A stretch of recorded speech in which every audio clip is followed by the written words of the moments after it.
The views and opinions expressed on this program are those of the person or persons appearing on the program and do not necessarily reflect the views and opinions of the Madison Church of Christ.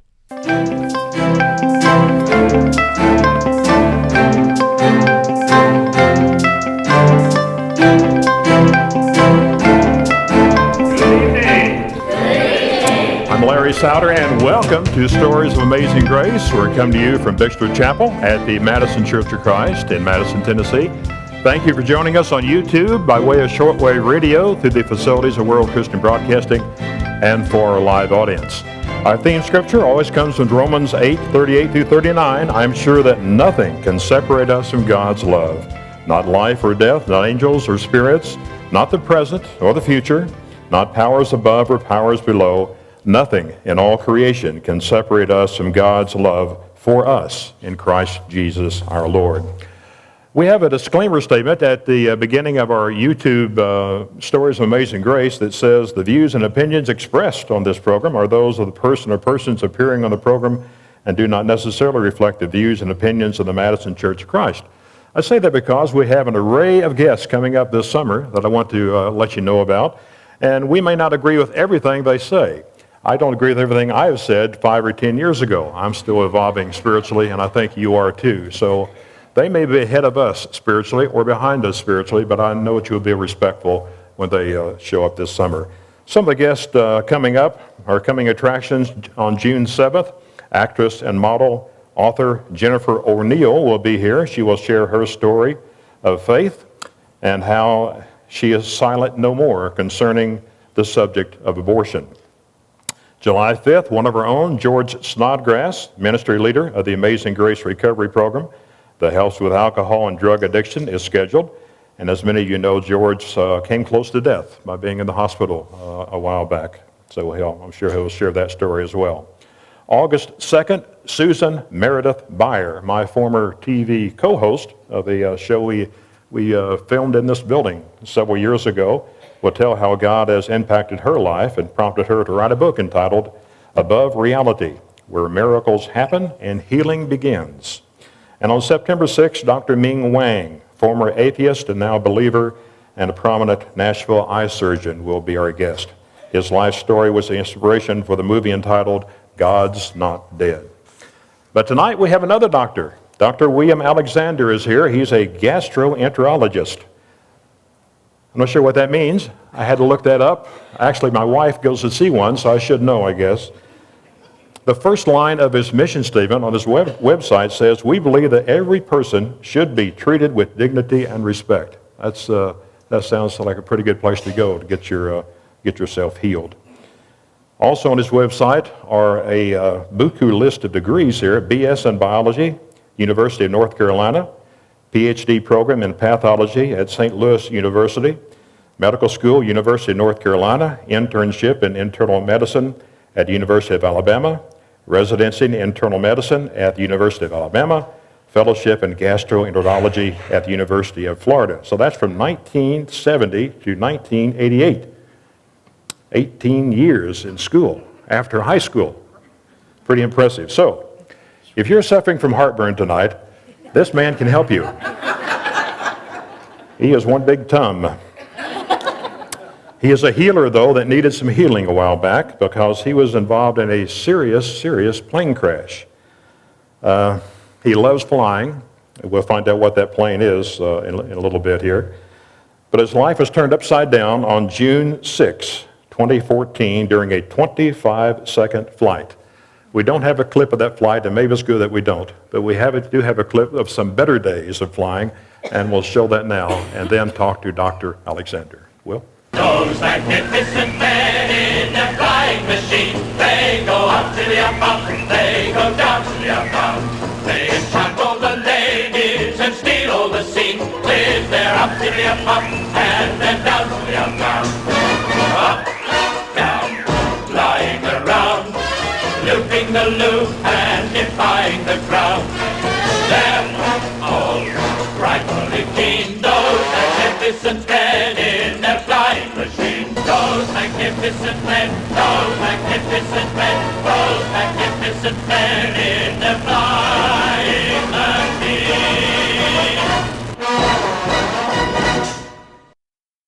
Please welcome Dr. William Alexander.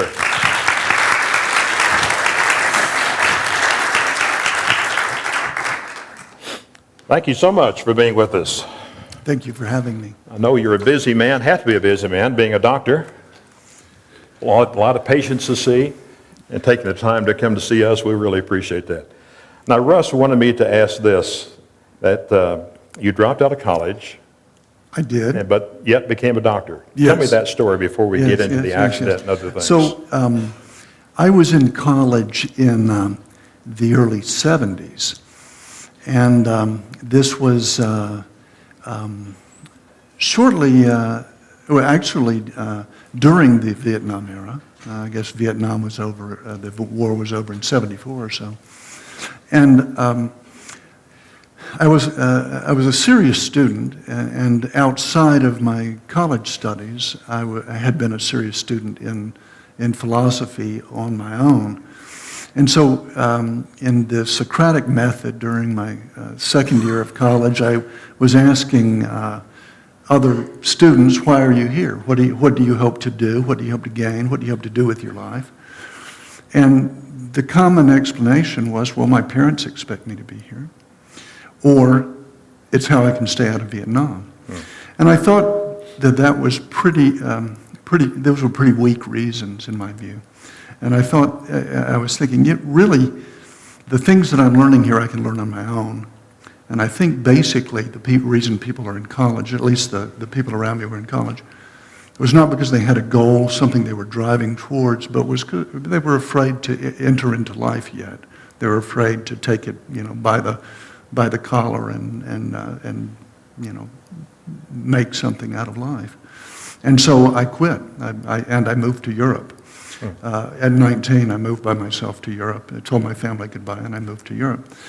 While I was there, I worked in a community. The first community I worked in was one analogous to what Goodwill and Salvation Army do here, which is it's called the Les Chiffonniers d'Emmaüs. It was in France.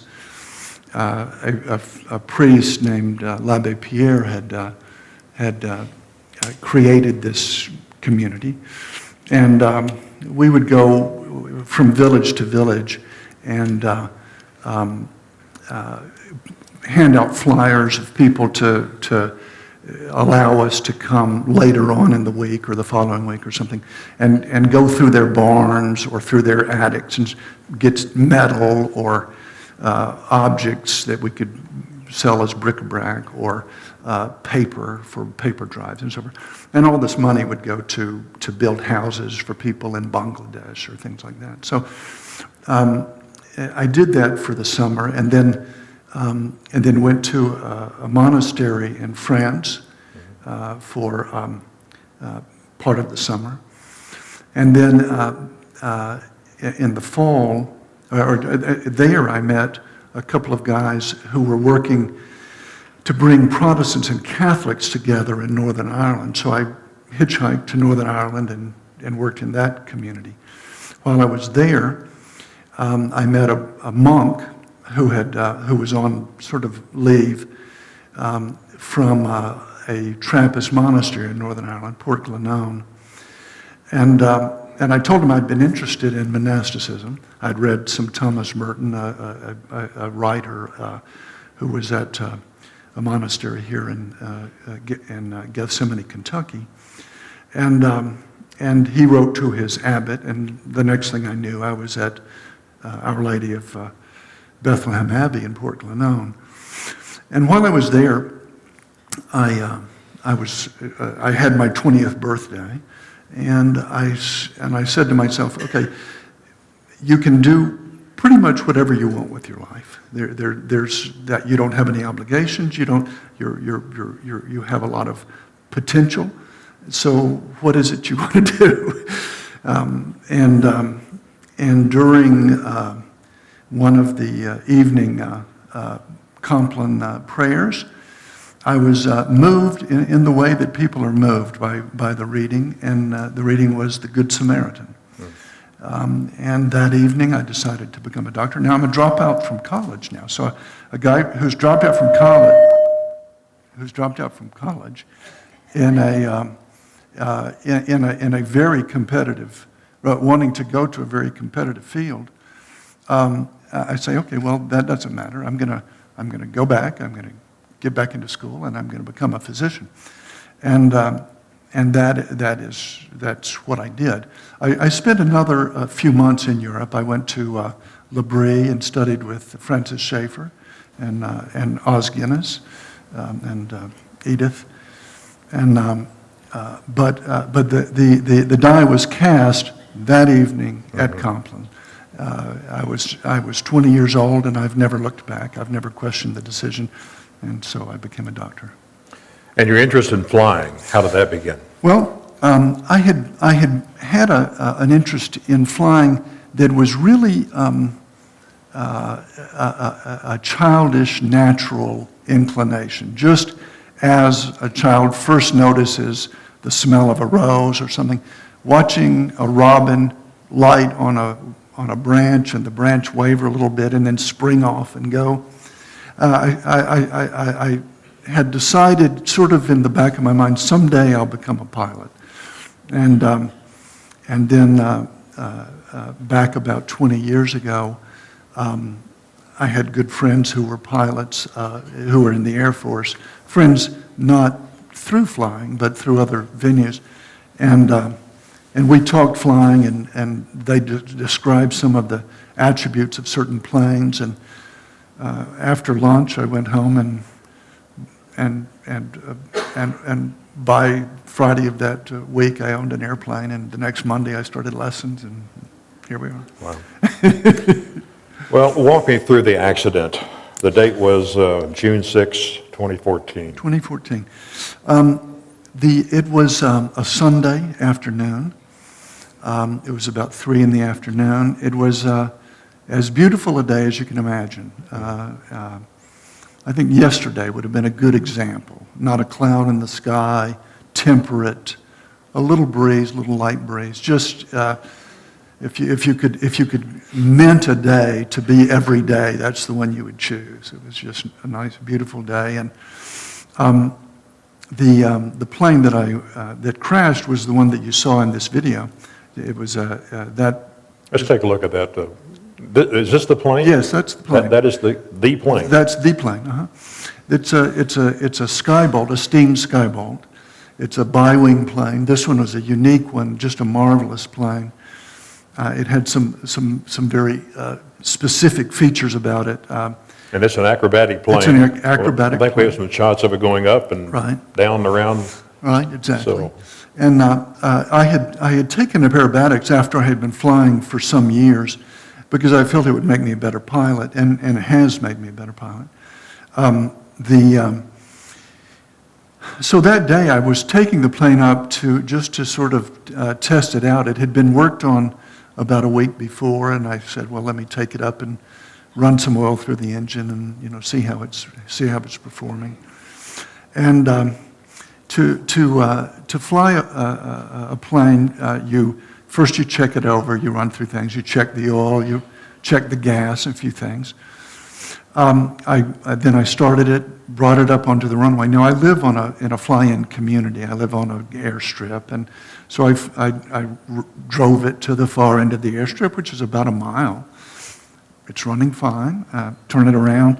Then you do what's called the run-up. You run it up to 2,000 RPMs, and then test the magnetos, which is sort of a high-tech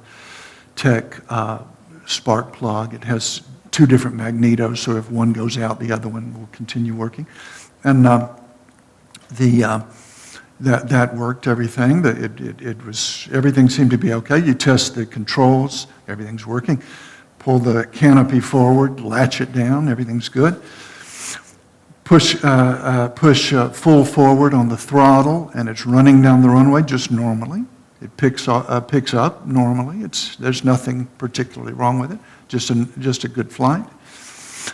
At the end of my runway are trees. I got just over the trees, just about 150 feet, and the engine quit producing power. Now, the interesting thing about it was that it was still making the same noise. It wasn't sputtering or coughing or go silent. And the propeller was still turning, but the engine was, the plane was slowing down and beginning to drop. It should be climbing, on up. So I knew I was able to assess that there was something wrong quickly and tried to bring it back. Because now I'm over the river and over river and forest. I try to bring it back. And I can't bring it back the way I went in because there are trees right there that are too high. There's a little lower place. I fly between trees back towards the runway. I make it back to the runway. As I'm coming down. Now, as I had started this maneuver, I pulled the throttle all the way back. I'm gliding around. I pulled the throttle back because I knew it wasn't producing power, and I didn't know what it was, but I didn't want it to throw a piston and oil all over the canopy where I couldn't see, in addition to not having power. So as I was coming around to land, it's a very truncated landing. It's the middle of the field, but I've lined up midfield. I'm coming down. I give it full throttle to see if there's anything left. If it can just pull me a little bit forward, I can flare, bounce, and land, and no problem. Nothing, absolutely nothing. I give it full throttle, and it just pancakes into the ground. The gear, or spring gear, fortunately, or I wouldn't have survived, they went completely flat. It dug out a place in the ground as if a backhoe had just scraped a big hole out of the ground. And I struck my head on the dash and was knocked unconscious. Due to the force of the landing, it pulled the fuel lines off of the engine, or off of the wing, and was spraying fuel all over me. 100 LL fuel, 100 octane, and so 3 of my neighbors had seen me take off, and they had seen me coming back in just 20 seconds or something. I'm back trying to land. 2 of them converge on the plane as it's bursting into flames and open the canopy and try to pull me out. They can't pull me out. Apparently because my legs are on fire, and I'm unconscious, but I'm pulling my legs away from the fire and up against a metal bar. So they can't get me out. The 2 grown men, strong men, couldn't get me out. The third, which was the son of one of them, was on a mowing tractor at the far end of the runway. So he's on the tractor coming full speed, jumps off and jumps on the top of the back of the plane. And as he's doing that, his father says, "I think we have about 5 seconds and we're going to have to move away from the airplane." 5 seconds. He jumps up on the back, grabs my parachute and pulls me straight up, and the legs straighten out. I come up and they take me away from the plane, and the plane blows up and is gone. Then they got singed a little bit, burned. Are you aware of what's going on here? No, I'm still unconscious at that point. I woke up once they got me on the grass with people standing around. They're holding a blanket up between me and the sun, just because even a little bit of sun energy with that kind of injury is further damage. And the rest I learned in retrospect. I don't know really what's going on. I don't even know that I'm sort of half understanding that I've been injured, primarily because of the blanket there. I'm in shock, and some of my skin is lying there on the runway. I'm covered with blood. There are lacerations all over me, and so I'm just drenched in blood. And I didn't realize any of this. As soon as I woke up, I sat up. Now, as it turns out, my back was broken in 3 places, unstable, fracture. But I sat up and said, "I think you need to call Karen. I don't think I'm going to make it to work tomorrow." And That's good.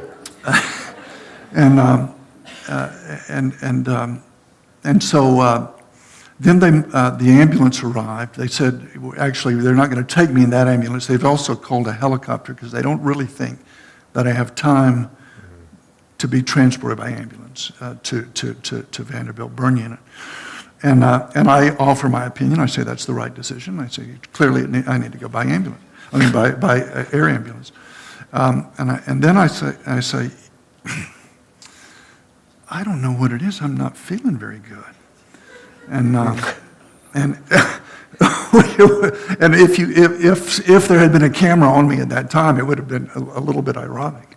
But they said, well, is there anybody else you want me to call? I said, well, yeah, 615-542, blah, blah, blah. That's my sister. She'll want to know. And then that's the last thing I'm clear about for the next month. Oh. And you were in the hospital for how long? Well, I was in the hospital for almost 2 months. And the first month I was in coma.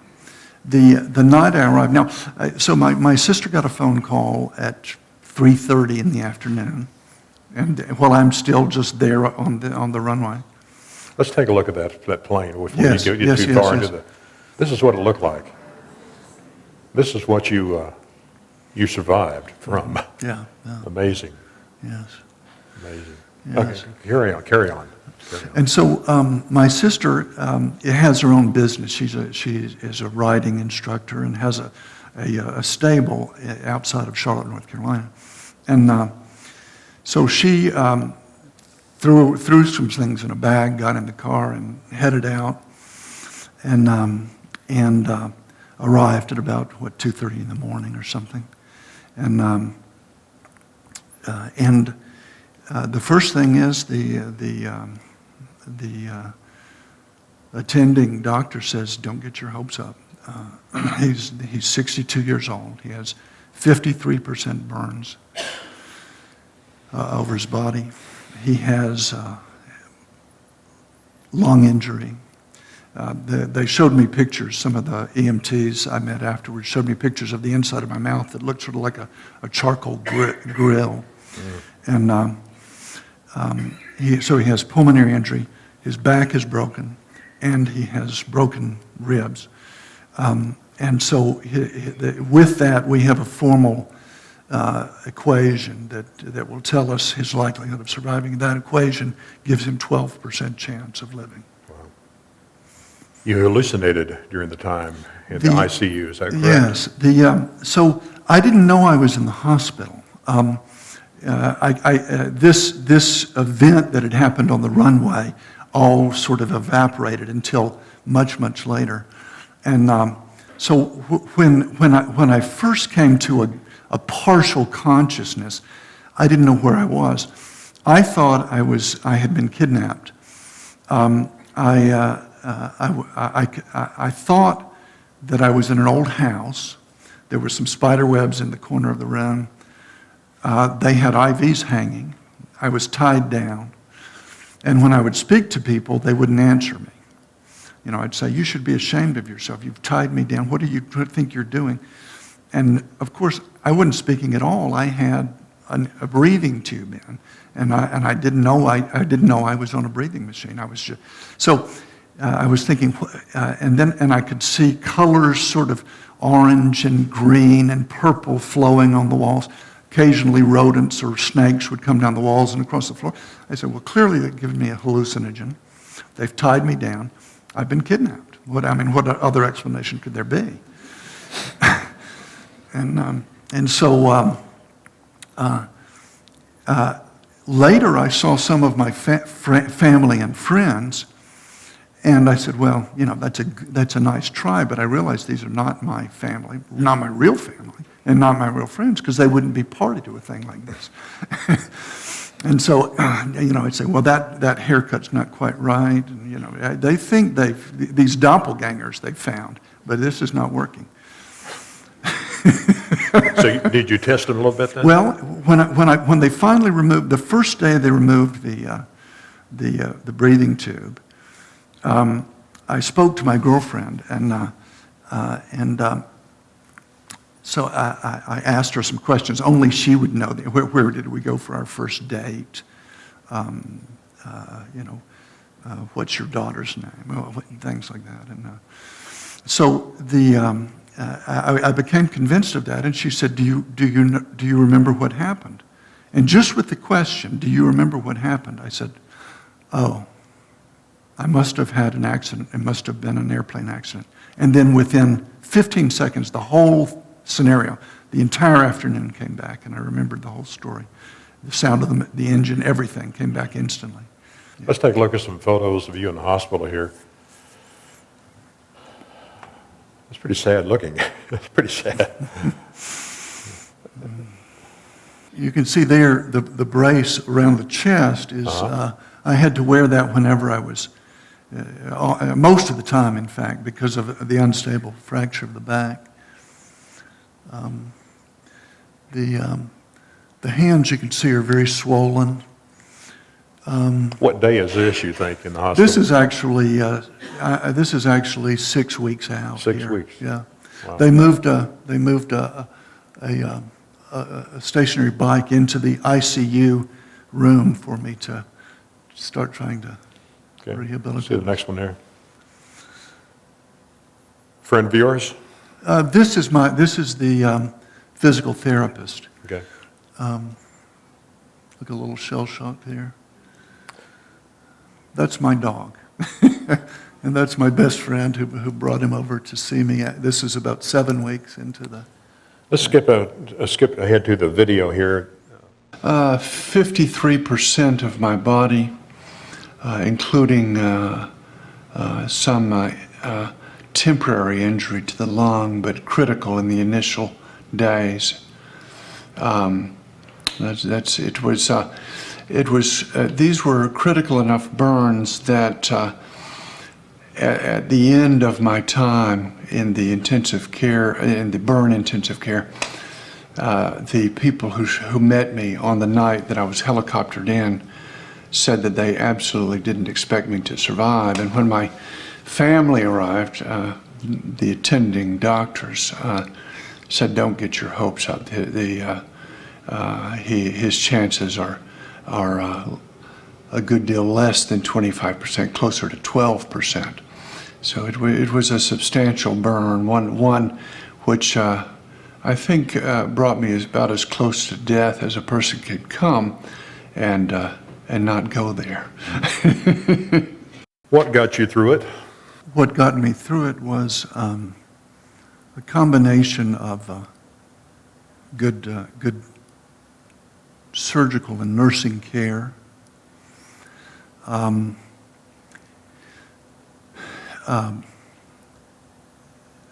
religious faith, and friends and family. Did you ever just want to give up? I did. That did cross my mind. Those pictures, I'll sort of fill out a little bit more what that meant. I wasn't able to do anything with my hands. My hands were swollen, and the exercise that physical therapist was getting me to do was to go like this, and to smile, and to screw my eyes up real tight. Just a few little things and those were tiring things to me. Those were difficult and things I didn't really want to do. I had to be encouraged to do them. I couldn't swallow. I had a hole in the back of my throat where I guess had burned through. So anytime I swallowed anything, it would go into my lung. And I used that, in fact, to get over my pneumonia. Whenever the nurses would leave, I would get somebody to give me a cube of ice. It would make me cough, and then I would get more stuff out. I had double vision. I couldn't see the room very well. In 6 weeks' time, I was moved every day from that room to something called hydro, which is where they skin you alive, and then they wrap you and bring you back. And 6 weeks' time, I never realized I was coming back to the same room. I thought it was a different room every time. my exercise tolerance at that point was I could stand up for 30 seconds, and then the room was spinning. I was nauseated. I was utterly spent in 30 seconds after being in coma for a month.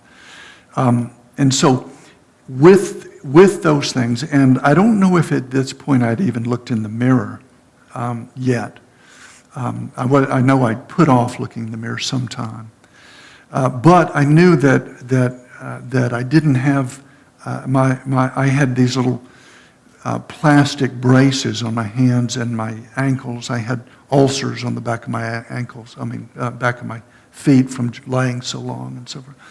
So, having been an independent and active person all my life, I looked at my situation and I did begin to think, is this something I'm willing to live with? Is this something that I'm willing to go through?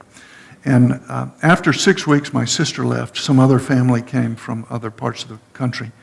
And she just left for a week and came back, but needed a little break herself. And before she left, I said, I need, and my best friend, the one that brought the dog, I brought them in for a conference, and I said, I want you to understand that I haven't decided yet whether I'm willing to survive. And I hope you understand what that means. Because I'm able to compromise the efforts of these people trying to heal me. And if I decide to do that, I'll do that. And my friend said, I perfectly understand that. There are situations which we don't choose to live in. Give it another 10 days. Just give it another 10 days, and then, I said, I can do that. So yes, the answer to your question is, did you ever think about giving up? I did. In terms of how I survived, when I woke up, I was praying a prayer that I have prayed for many, many years, since I was a teenager. This prayer comes from the Eastern Orthodox tradition, and it's called the Jesus Prayer, and it goes, Jesus Christ, Son of God, have mercy on me, a sinner. It's a prayer that the monks used when they left their monasteries to sort of like a mantra, just to rivet their minds, so they wouldn't look at the pretty women and wouldn't go for drinks, and they would just, and so They pray that a lot then, probably. prayed it a lot. So but over the years, it had become my mantra, and when I would be stuck at a stoplight, I would pray this prayer to myself. When I would be waiting for friends to arrive for dinner, I would pray this prayer. So I woke up from my coma praying this prayer. I came to find out that other people were praying for me as well, and I think that this contributed to my survival. Now, you can't prove why you survive or how one survives, but I believe that my religious faith and the prayers of faithful people helped me survive. And there's a group of Mennonites down towards Dixon that I'm friends with. The whole community, or a good deal of the community, came all together, and the leader of the community walked in and took one look at me and filled up with tears and walked out and took everybody home, and then came back about every other day for weeks. And these are people who really live their faith, who live every aspect of their life with their faith. And these people were praying for me. And in addition, people in Nashville at various churches that I don't know, but patients and friends, those congregations put me on their prayer lists, and all the way in Texas and in California and in a lot of places people were praying. So if prayer does anything, that is to say, if there is something to prayer, one would certainly have to give that some weight in my survival. What is the general feeling of the medical community concerning prayer and medicine? Well, it depends, Certainly there are there's a percentage of doctors who are either agnostic or atheists, and of course, those people would say there might be something in terms of positive thinking that helps you or something, gives you a little bit of hope and willing to persevere. There's also all sorts of research that's been done over the years of the power of prayer in apparently helping people more than the average patient get through various illnesses. Have you seen some healings in the hospital setting, being a doctor, that you cannot attribute to just medicine?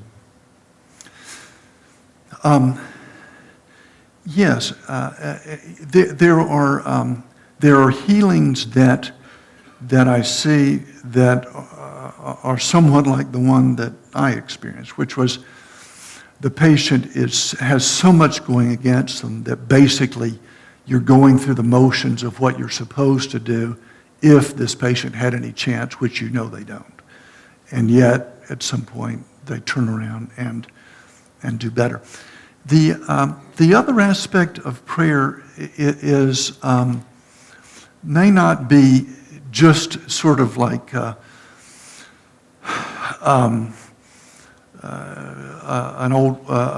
New Testament miracle type thing, but also the prayer that gets the right consultant into the room, gets the doctor who is fatigued to think clearly.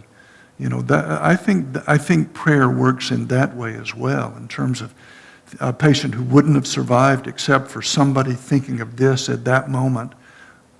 You know, that's also a kind of miracle or a kind of grace. What the meaning of it all? Yes. So there are two or three things I'd say.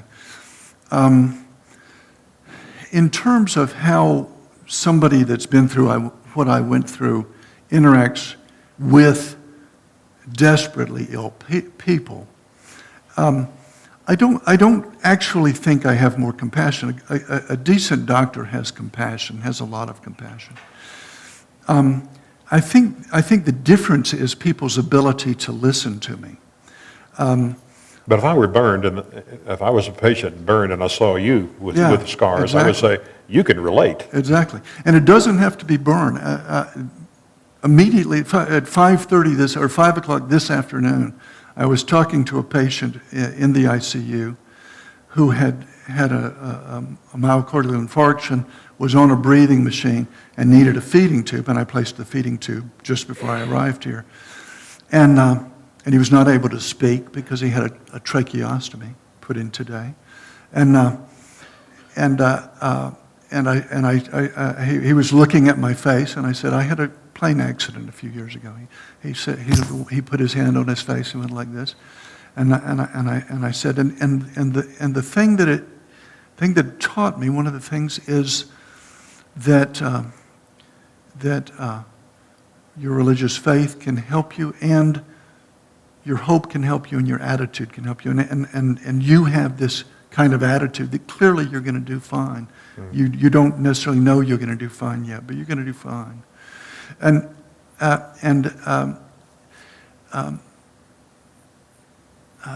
had another patient who was thinking about suicide, had a stroke, young woman, had lost the use of some of her arm, had some psychological or some mental testing over at Vandy, and they said she'd lost some of her intelligence and so forth, and she was thinking about suicide, couldn't come out of her room, and somebody who knew her brought her to my office. She hadn't been a patient of mine. I saw her between patients. I have seen my own patients. And I said, look at me, look at my face, and listen to me. What you have to do is you have to accept what has happened to you. You have to accept the limp. If you're not as smart as you were before, you have to accept that. You have to accept every bit of it. And when you do that, you have a new game with new rules and a new challenge. And you just take that new situation and go with it. It's a new situation, a real situation. You can't go back to the old situation. You accept all of it. You accept it completely in your heart. That's so and you hard go to for accept, it. though, isn't it? Well, but that's the thing. When I say it, they can hear it. Right. And she did. Yeah. She did actually. So that I think that religious faith helped my recovery. I guess there are people who recover horrible things that perhaps don't have the same kind of faith. They don't have a Christian faith, but I think that having the concept of a loving God and the idea of hope, the idea of a future life of some meaning, I think that really does make an incredible difference.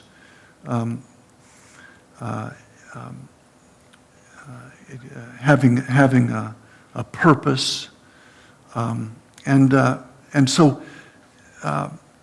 what has happened? I've gone on to recover some of my ability, in fact, all of my abilities from before, but starting almost like a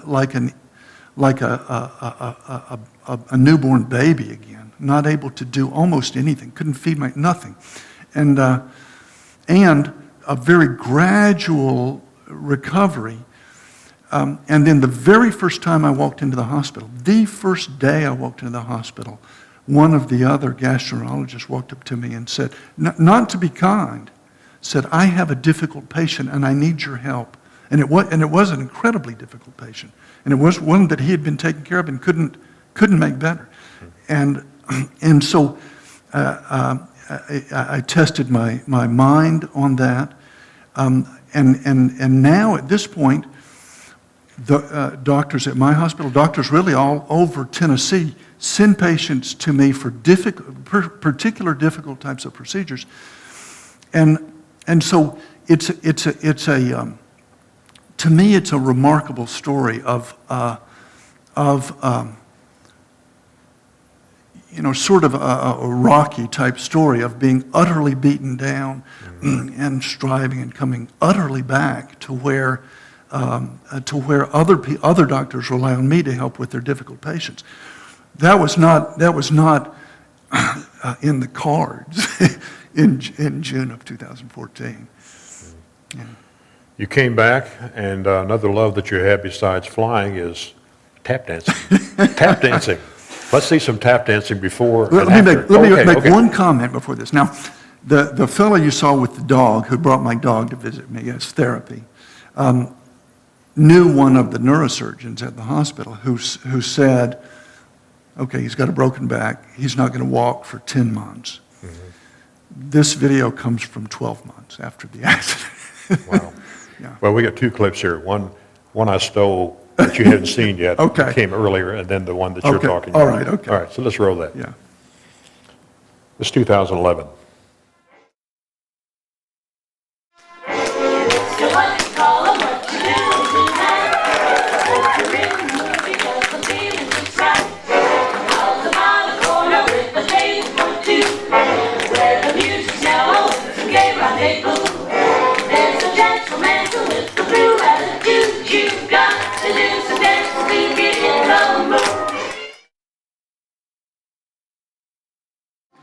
There's a smile on my face on the whole it's almost like being alone. It's rare that we get to see dancing in the Madison Church of Christ. So we want to thank you for bringing that to us. I hope you won't hold that against me. To enlightening us. But you've been dancing for how long? Years and years? Well, I took up tap about 6 years ago. 6 years ago. Yeah. Well, look pretty good.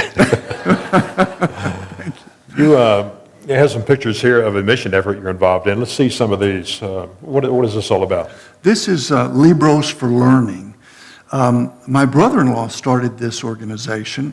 It has an interesting story. He's a veterinarian that quit being a veterinarian in order to teach elementary school after 25 years as a vet.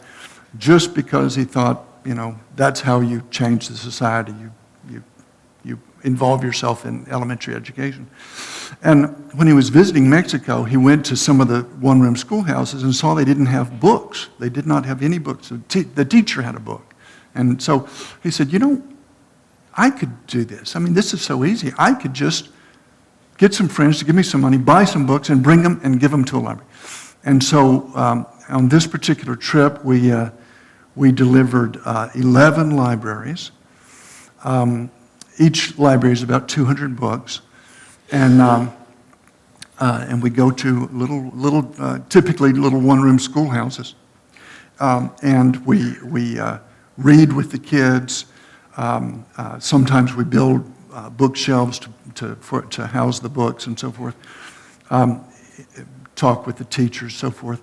And we're trying to interest some of the local people in some of the larger cities in Mexico, helping us in the coming years. But it's really a very, very pleasant thing to sit down with 6-year-old kids and read to them in Spanish. And they at the end of one of these little girls, that little one right there, I read to her.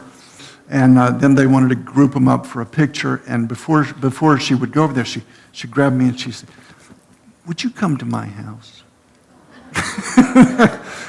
Come read to me at my house." Just beautiful, touching. It's definitely not work. Have you been there since you were involved in the accident? Oh, see my face? Oh, yeah. Yeah, this was just 2 months Did they ago. comment on that? They do not comment on it at all. They don't seem to notice. It's I don't know. It doesn't seem to have any impact. That's good. Great. Yeah. That's great. We hadn't planned for this, but is Don still here with a microphone? No. Yes? Maybe you could shout out a question if you have. Anybody have a question for Dr. Alexander concerning the crash or hospital or anything? Yes. Speak up. There's no problem with that. Okay. I was just wondering, I'm a nurse, I was just wondering if you have any lasting negative repercussions in your pulmonary system from the crash. I do not. That's amazing. It is, yeah, absolutely amazing. I put myself, I took over aspects of my care as soon as I came to consciousness.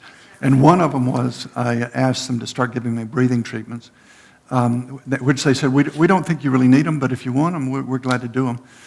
And then I put myself in Singular for about a year and a half after I left. And I'm able to run a half marathon. I mean, Wow. yeah.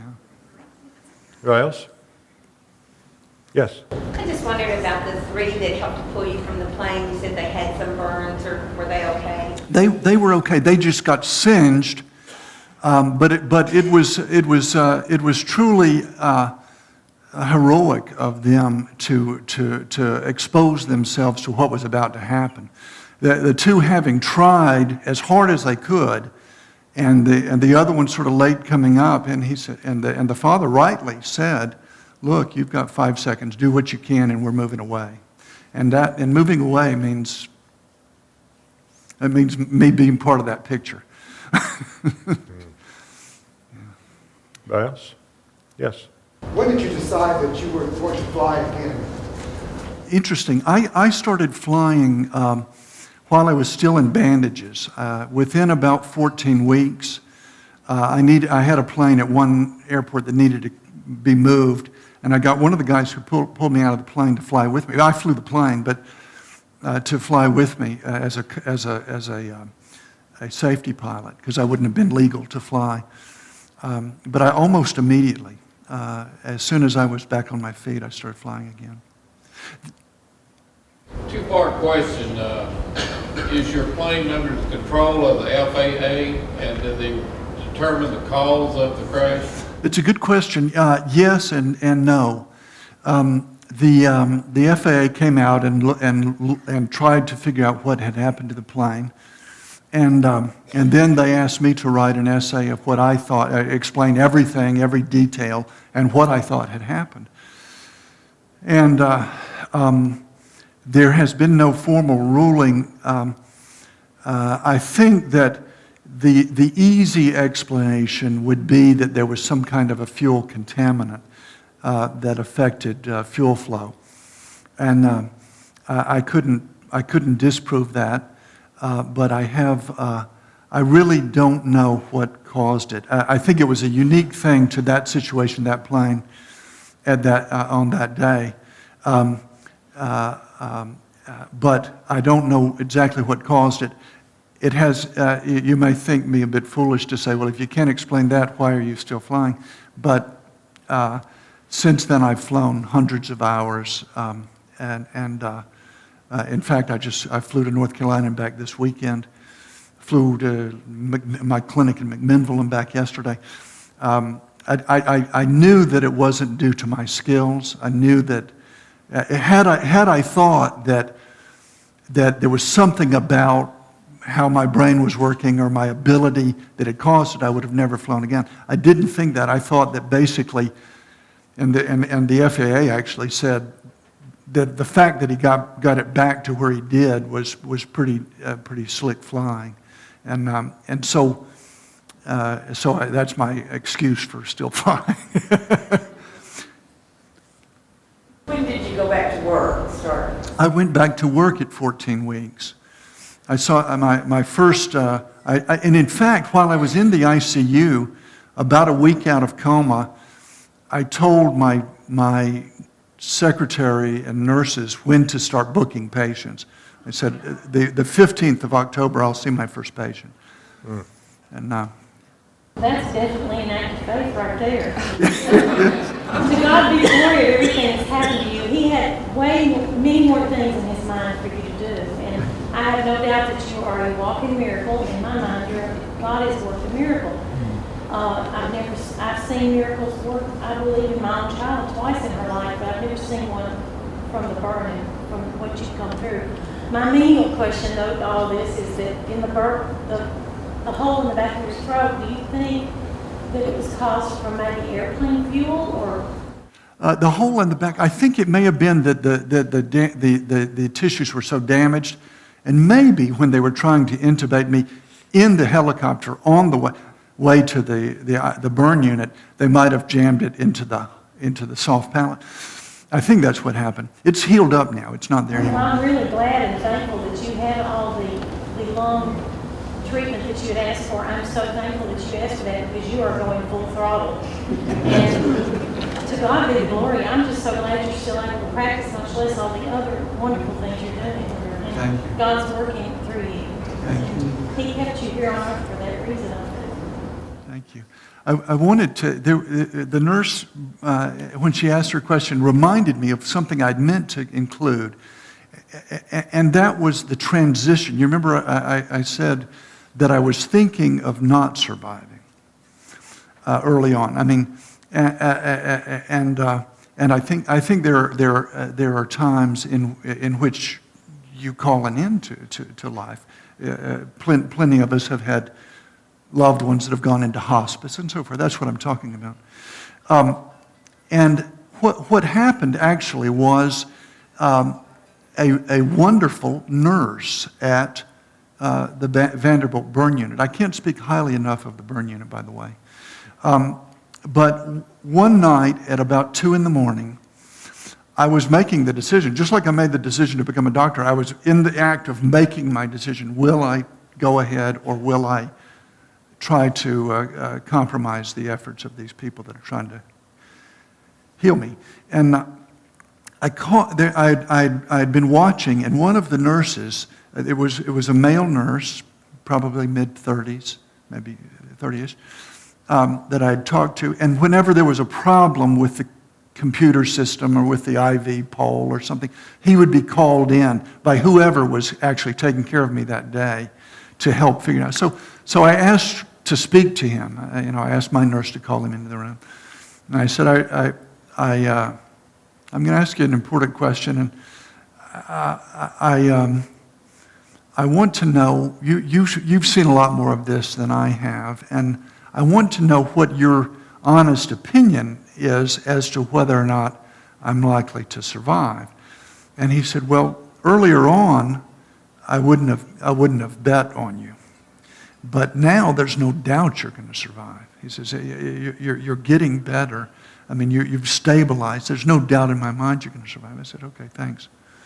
And at that moment, I decided to survive. And I mean, it's not like I made myself survive by deciding, but there is something about that you're validating hope, that you say, okay, people think I can survive. I think even with not knowing what all this means and what it's going to mean, I'm willing to go ahead and survive. And within a couple of days, my sister was walking down the hall. I think she had taken the day off. They were switching out each different person each day. Somebody with me all the time, though.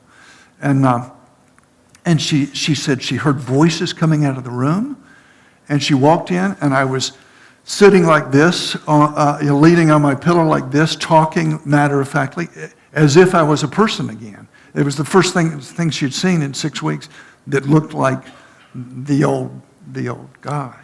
But this was, and so the other thing is, from that point forward, all of the people taking care of me remarked that it was unexpected how rapidly I was improving. And when the first time I went back to the burn unit for follow-up, this would be from Stallworth back over to the burn unit. The entire burn unit turned out to see me, and one of them walked in. And he said, "I helped take you off the helicopter, and there was no way you were going to survive. You know, I do this for a living. There was no way you were going to make it." They always ask when you enter the hospital, do you have a living will? Did you have a living will? My will was dead. I didn't have one. No. Well, we're glad that you're alive, though, Yes, and that you could be with us on Stories of Amazing Grace. Thank you for being with us.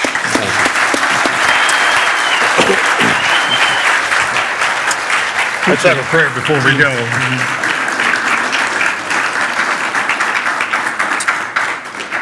Father, we're thankful for this doctor who has practiced in Nashville and helped so many people and healing so many people with their difficulties. We thank you for healing him so he could continue on and bless others. We're thankful for his testimony, for his will to survive physically, for his dependence on you in faith and prayer to live again. Please continue to bless him, help him to bless others. We pray through your Son. Amen. Next month is Jennifer O'Neill, so come back and see us. Send me an email. Okay, good. Good. I want to give